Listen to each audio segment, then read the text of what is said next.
ನಾನು ಅನಿಲ್ ಕುಮಾರ್ ಎಸ್ ಕಾಂಬ್ಳೆ ಮಂಗಾರೊಡಿ ಅಲೆಮಾರಿ ಬಾಪುನಗರ ಕಲಬುರಗಿಯ ವಕೀಲನಾಗಿದ್ದು ಮತ್ತು ಅಲೆಮಾರಿ ಸಮಾಜದ ಮುಖಂಡನಾಗಿದ್ದು ಈ ಕಲಾ ವೇದಿಕೆಯ ಕನ್ನಡ ಚಾನಲ್ ಮುಖಾಂತರ ಪತ್ರಿಕಾ ಮಾಧ್ಯಮ ಮಿತ್ರರಿಗೆ ಮನವಿ ಮಾಡಿದ್ದೇನೆಂದರೆ ಅತ್ಯಂತ ಹಿಂದುಳಿದ ಅತ್ಯಂತ ಕಡು ಬಡತನದಲ್ಲಿ ಹುಟ್ಟಿ ಬೆಳೆದು ಇಂದಿನ ಈ ಒಂದು ಸ್ಥಾನಕ್ಕೆ ಬರಲು ನಮ್ಮ ಸಮಾಜದ ಈ ಒಂದು ಅಲೆಮಾರು ಮಂಗಾರೊಡಿ ಸಮಾಜ ಅವರಿಗೂ ಕೂಡ ಒಂದು ಅವಕಾಶ ಕೊಡಬೇಕನ್ನ ಯಾಕಂದರೆ ಭೂಮಿಕಾ ಅವರು ಅಖಿಲ ಭಾರತೀಯ ಬಟ್ಟೆ ವಿಮುಕ್ತ ಈ ಒಂದು ವಿಕಾಸ್ ಪರಿಷತ್ ವಿದರ್ಭ ಅವರಿಗೆ ಒಂದು ಸರ್ಟಿಫಿಕೇಟ್ ಕೊಟ್ಟಿದೆ ಮಹಾರಾಷ್ಟ್ರ ಸರ್ಕಾರ.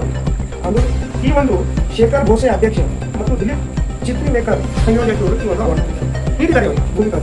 ಮತ್ತು ಅದೇ ರೀತಿಯಾಗಿ number 2 verify smart new Delhi grand ambassador Hunt 2024 certificate ಅವರು ನೀಡಿದ್ದಾರೆ. ಅಂದ್ರೆ ನಮ್ಮ ಮಗಳಾದಂಥ ಭೂಮಿಕಾ ಅವರು ಈ ರೀತಿಯಾಗಿ ಅವಾರ್ಡ್ ತಗೊಂಡಿರ. ಮತ್ತು ಅದೇ ರೀತಿಯಾಗಿ 11th ಇದು ಒಂದು ಮಹಾರಾಷ್ಟ್ರ ಪ್ರೆಸ್ಟೀಜಿಯಸ್ ಒಂದು award 11th edition Dada Saheb Phalke golden camera award 2029 Mumbai ಇವರಿಗೆ ಭೂಮಿಕಾ ಉಪಾಧ್ಯಾಯರಿಗೆ ಅವರಿಗೆ ಕೂಡ ಈ ಒಂದು ಅವಾರ್ಡ್ ನೀಡಿದ್ದಾರೆ. ಈ ಒಂದು ಬಾಂಬೆ ಈ ಒಂದು ಸೀಸನ್ ಕನ್ನಡ ಚಾನಲ್ನಲ್ಲಿ ಒಂದು ಅವಕಾಶ ಕೊಡಿ ಅಂತಂದ್ರೆ ಈ ಕಲಾ ಮಾಧ್ಯಮ ನಾನು ರಿಕ್ವೆಸ್ಟ್ ಮಾಡ್ತಾ ಇದ್ದೀನಿ. ಸರ್ಕಾರ ನಮ್ಮ ಅವಕಾಶ ಕೊಡಬೇಕಾಗಿ ನಾನು ವಿನಂತಿ ಮಾಡ್ತೀನಿ. ಧನ್ಯವಾದಗಳು. ನಮಸ್ಕಾರ, ನಾನು ಭೂಮಿಕಾ ಉಪಾಧ್ಯಾಯ ಕಲಬುರಗಿಯಿಂದ. ಪ್ರೊಫೆಷನಲಿ ನಾನು ಆಕ್ಟರ್, ಮಾಡೆಲ್, ಡಾನ್ಸರ್. ನಾನು ಕೂಡ ಸಾಕಷ್ಟು ಮೂವಿಯಲ್ಲಿ ವರ್ಕ್ ಮಾಡಿದ್ದೇನೆ ಆಸ್ ಅ ಲೀಡ್ ಕ್ಯಾರೆಕ್ಟರ್. ನನ್ನ ಫಸ್ಟ್ ಮೂವಿ ಬಂದ್ಬಿಟ್ಟು ಮರಾಠಿ ಬಿಂದಾಸ್ ಶಿವನ್ ಅಂತ. And for my first movie ನನಗೆ ಆಸ್ ಬೆಸ್ಟ್ ಡೆಬ್ಯೂಟ್ ಆಕ್ಟ್ರೆಸ್ ಅಂತ ಪುರಸ್ಕಾರ ಆಗಿದೆ. ಅದು ದಾದಾ ಸಾಹೇಬ್ ಫಾಲ್ಕೆ ಪುರಸ್ಕಾರ 2019. ಅದಾದ್ಮೇಲೆ ನಾನು ತಮಿಳಲ್ಲಿ ವರ್ಕ್ ಮಾಡಿದ್ದೀನಿ, ತೆಲುಗಲ್ಲಿ ವರ್ಕ್ ಮಾಡಿದ್ದೀನಿ, ಬಂಜಾರದಲ್ಲಿ ವರ್ಕ್ ಮಾಡಿದ್ದೀನಿ, ನಮ್ಮ ಕನ್ನಡದಲ್ಲಿ ವರ್ಕ್ ಮಾಡಿದ್ದೀನಿ. ನಮ್ಮದು ಕಲಬುರಗಿಯಲ್ಲಿ ಒಂದು ಲೋಕಲಲ್ಲಿ ಒಂದು ಮೂವಿ ಮಾಡಿದ್ರು ಸ್ವರ್ಣ ಅಂತ. ಸೊ ಅದರಲ್ಲಿ ನಾನು ಕನ್ನಡ ಪ್ರಾಜೆಕ್ಟ್ ಅಲ್ಲಿ ಕೂಡ ವರ್ಕ್ ಮಾಡಿದ್ದೀನಿ ಆಸ್ ಅ ಲೀಡ್ ಅಂತ. ನಾನು ಏನೋ ವರ್ಕ್ ಮಾಡಿದ್ದು ಎಲ್ಲ ಲೀಡಲ್ಲಿ ವರ್ಕ್ ಮಾಡಿದ್ದು. ಬಿಗ್ ಬಾಸ್ ಅಲ್ಲಿ ಪಾರ್ಟಿಸಿಪೇಟ್ ಮಾಡಬೇಕು ಅಂತ ಒಂದು 2-3 ವರ್ಷಗಳಿಂದ ನಾನು ಟ್ರೈ ಮಾಡ್ತಾ ಇದ್ದೆ. But somewhere big boss rules regulations ಆಗಲಿ ಅಥವಾ ಫಾಲೋಯಿಂಗ್ ಕ್ರೈಟೀರಿಯಾ ಆಗಲಿ ಸ್ವಲ್ಪ ತುಂಬಾನೇ ಸ್ಟ್ರಿಕ್ಟ್ ಇತ್ತು. ಸೊ ನನಗೆ ಸಾಕಷ್ಟು ಟೈಮ್ ಹೋಯ್ತು ಅದು ಅರ್ಥ ಮಾಡ್ಕೊಳ್ಳೋಕ್ಕೆ. ಇವಾಗ ಬಿಗ್ ಬಾಸ್ ಕಾಮನ್ ಪೀಪಲ್ ಅಂತ ಅನೌನ್ಸ್ ಮಾಡಿದ್ಮೇಲೆ ಒಂದು ಒಳ್ಳೆ ಅಪರ್ಚುನಿಟಿ ಸಿಕ್ಕಿದೆ ನಮ್ಮ ಕಲಬುರಗಿ ಮಂದಿಗಾಗ್ಲಿ ಅಥವಾ ನಮ್ಮ ಉತ್ತರ ಕರ್ನಾಟಕ ಮಂದಿಗಾಗ್ಲಿ.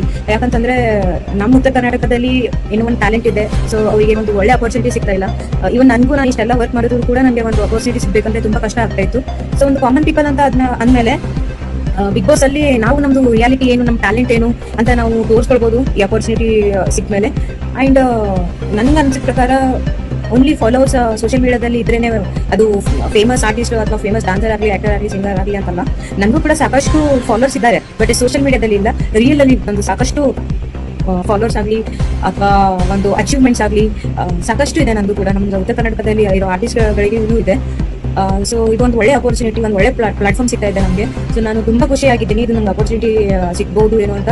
ಸೊ ಇದು ಅಪರ್ಚುನಿಟಿ ಸಿಗ್ಬೇಕು ಅಂತ ನಾನು ತುಂಬಾ ಕಾಯ್ತಾ ಇದ್ದೆ. ನಾನು ಬಿಗ್ ಬಾಸ್ಗೆ ರಿಕ್ವೆಸ್ಟ್ ಮಾಡ್ತೀನಿ, ಇದ್ರೆ ನಮ್ಮ ಉತ್ತರ ಕರ್ನಾಟಕ ಆರ್ಟಿಸ್ಟ್ಗೆ ಸೆಲೆಕ್ಷನ್ ಮಾಡಿ ಅಂತ.